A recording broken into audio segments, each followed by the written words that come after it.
Madaling kiligin, madaling sumaya. Madaling ma-in love. Madaling maghanap ng tao na pinapasaya ka araw-araw. Madaling maghanap ng tao na kapag gusto mo ng kausap, nandyan siya. Pero what if dumating na kayo sa time na nagkakalabuan na? Yung mga problema nagsisititingan na. Yung mga tukso nandyan na. At unti-unti nang nagkakalabuan ng relasyon yung dalawa.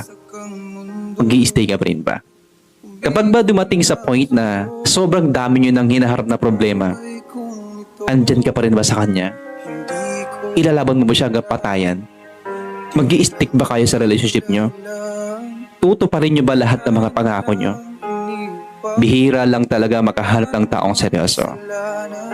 Madaling maghanap, pero mahirap talaga kapag mag-i-stay ka.